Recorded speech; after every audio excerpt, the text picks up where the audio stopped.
What is up, YouTube? This is Panfro here, and I'm bringing you my review of Mortal Shell, which I played on PC from the Epic Games Store. So I'm just gonna be talking over some footage I recorded, and yeah, it's a little bit zoomed in because I was streaming it, so I didn't want to get my face on it. So starting off with the gameplay of Mortal Shell, which is a lot different than Dark Souls gameplay, and at first it does seem very similar. However, there is a lot of differences. So with the gameplay, we need to talk about the hardening ability.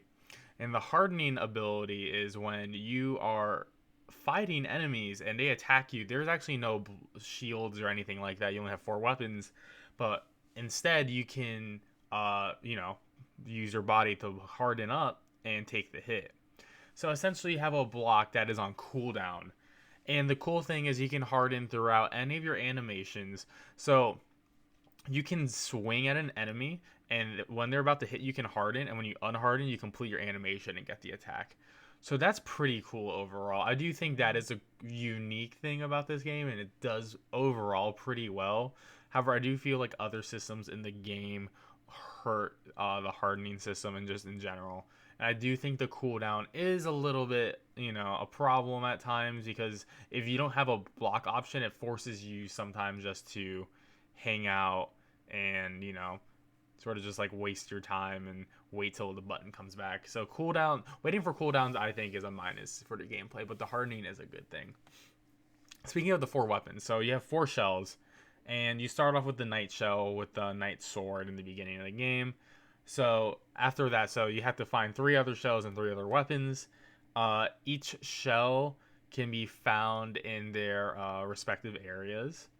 So there is a shell right outside of like the third dungeon. There's a shell like leading up to the first dungeon and the second dungeon, and all the weapons are located at the very beginning of each dungeon too. And in order to unlock those weapons, you touch the weapon and then you do a boss fight.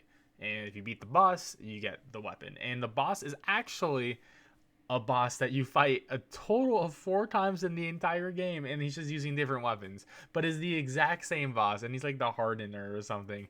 It's We'll get into the bosses later, but I do think that is really lazy to just have the same, figure, like just knight dude with different weapons. So I think that can be improved upon.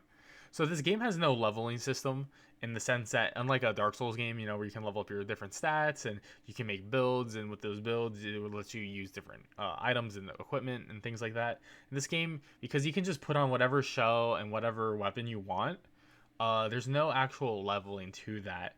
So the only thing you level up is the shell and the weapon itself, and it's not like it's strength or dex or any sort of stats like that. It's more like you put like your souls and your glimpses into your shell. So tar is actually what it's called in this game. So tar equals souls when I mentioned that. So you get tar from killing enemies, and glimpses can be attained from items. Think of them sort of like a humanity in a way, except they don't do anything like that. Like yeah, there's just another currency essentially, and you get them from bosses and popping certain items, and sometimes they randomly drop from enemies. So you use that to level up your shell, and you can get unique gameplay things to your shell. So some of them could just be like, oh, 10% extra health, which is great, 10% extra endurance, or one can be like when you do like a special attack on an enemy, you gain more health back from it, or something like that. So there's a lot going on with that, and each shell does play pretty differently. And between the four shells, there's the knight shell, there's like a thief shell, there is like a crusader, like a heavy knight shell, and then there's another shell that's similar to the knight, but it's more on the endurance side than the defensive side with the HP. So they can be pretty different. Like they can be one that's a huge focus on endurance, and the other's a huge focus on HP. So it really fits to your playstyle, and the game does want you to switch around between different shells.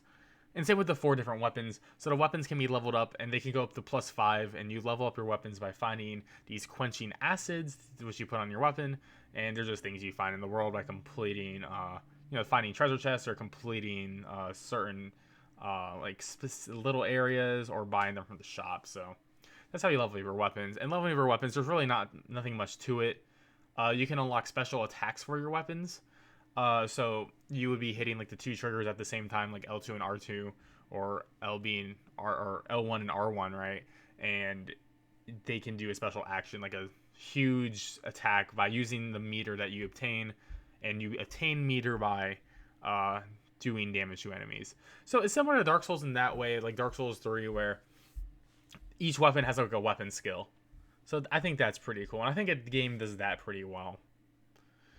Speaking of gameplay, as I just was hit out of my shell here, when you get knocked out of your shell, you die. However, not really.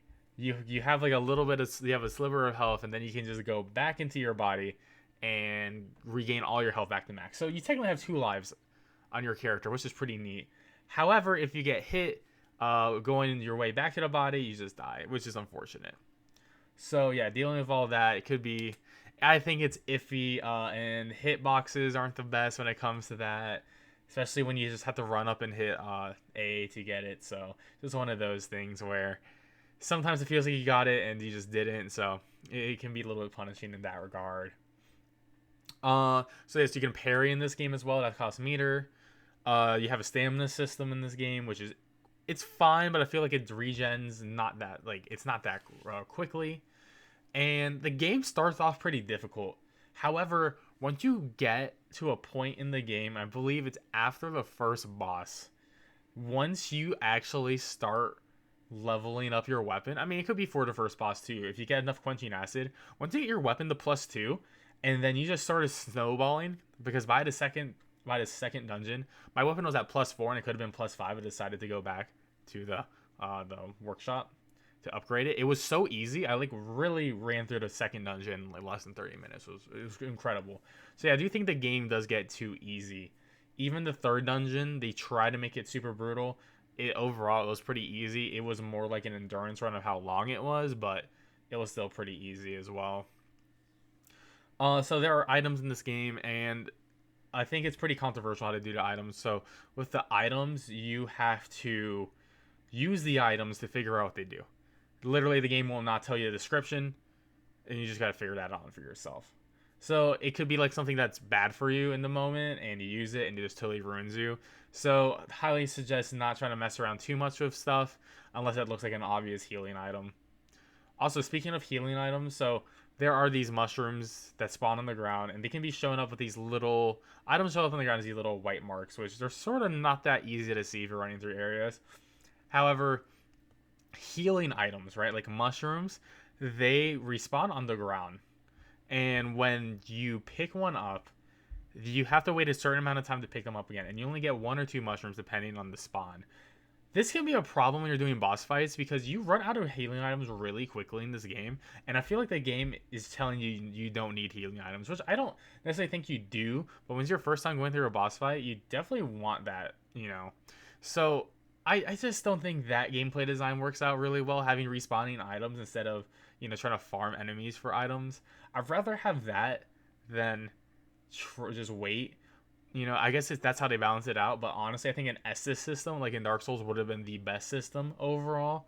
Just having a limited amount, but you always have it. I think it would have been a much nicer, much more pleasant experience overall, and less backtracking, in my opinion, because you kept on dying. I will say this game is 8 to 10 hours long. I beat it in 8 hours, definitely on the short end. And I did max out 1 shell on 1 weapon completely. And also, I will say, to my knowledge, there is no fast travel in the entire game. I don't know where the fast travel is. I bought a lot of items from the vendors. I have no idea how to figure it out. It's very annoying because without a fast travel, you do have to run back through every single dungeon you complete. And as I was saying before, yeah, there is a total of 4 areas, and we're currently in the hub area. Well, it's not really like the actual hub, but this is like, you know, a lot of enemies are here, and this is the area you go through to get to the 3 other dungeons. And this area is very confusing. It all has this, it looks the same. It's all this shade of green. It's hard, there's no real landmarkers, and there's not really a lot of environmental storytelling either in this game. I would say barely none. So if you'd like that aspect from Dark Souls, you're not going to really get that from this game, which is completely unfortunate in my opinion. Yeah, this area you can get lost in. I probably spent most of my time just trying to figure out how to navigate through this area, especially when you die and try to get your body back. It's just like, what am I doing, you know? Like when you I will also say that the dungeons in each area are pretty straightforward. Not a lot of side paths. They're honestly overall bland. I think the last dungeon tries to be the most interesting. However, it is just a big open space and it does feel the laziest at the beginning. It's literally just a big open area and you just have to run and sprint through it, and it's not. I don't know. I feel like the game design was definitely the worst on that one. I think the second dungeon is the best dungeon overall. The ice area, it's pretty cool, but it still has the other problems of no environmental storytelling. It really does feel like a straight line going through it. Uh, there is like no side quest in this game. I swear there is literally no side quest. There is one NPC you can talk to, but you can unlock a secret ending if you just give them very basic items. I wouldn't even want to call it a side quest because these items you pretty much get just from exploring this, like the starting world area. And yeah, it's more like a funny ending than anything. Like you literally just get a game over from completing it.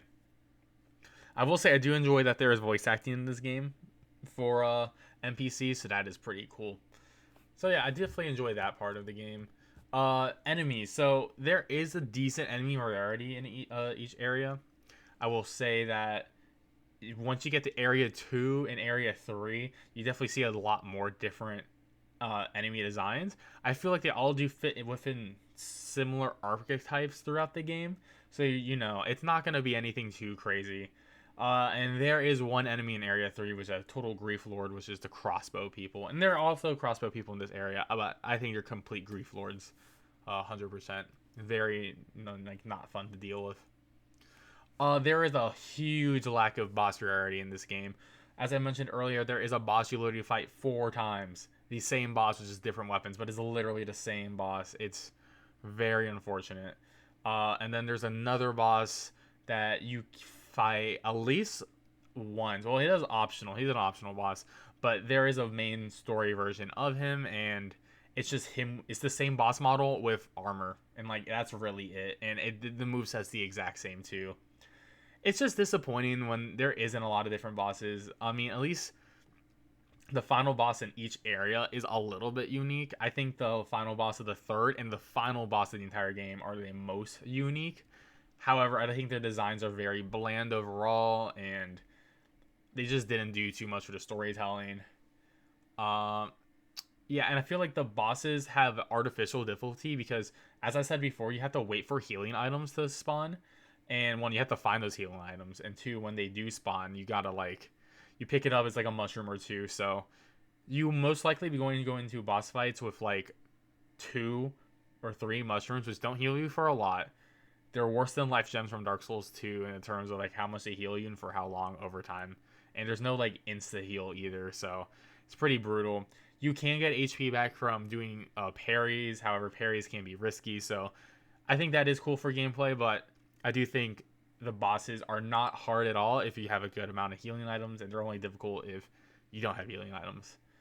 I will say the last boss feels really unfair, introducing a lot of new mechanics that you sort of have to pick up on the fly. And when you are in that boss arena, you just don't spawn outside of it. You spawn within the arena every time, and then you have to fast travel. The game will tell you, do you want to leave when you like are in the arena, and then you have to go through a load screen and then go back and find a mushroom and go to the shop and go back. So I just feel like that was a whole clunky bit of game I did not enjoy. Overall, I think Mortal Shell is a pretty impressive game for what it does. I think it gets the feel of a Souls game. It's probably the best Souls clone I've ever seen. It does do its best to get the feel. However, I think it falls apart when it comes to the atmospheric storytelling. I think the simple gameplay sort of doesn't work out. It's sort of too simple, but a lot of clunk to it, and I think the clunkiness really doesn't help. And the lack of bosses and just side quests, no side quests really just takes it out of me in the world building. So overall, I would probably give this game a 7 out of 10 on my Panfro scale. I think it's a good game. I don't think it's a great game. For $30, I think this is something you should wait for, maybe to wait like till it's $15 or $20. Well, guys, thank you for watching my review, and catch my channel for more indie game action, and please subscribe, and I'll catch you guys later. Peace out.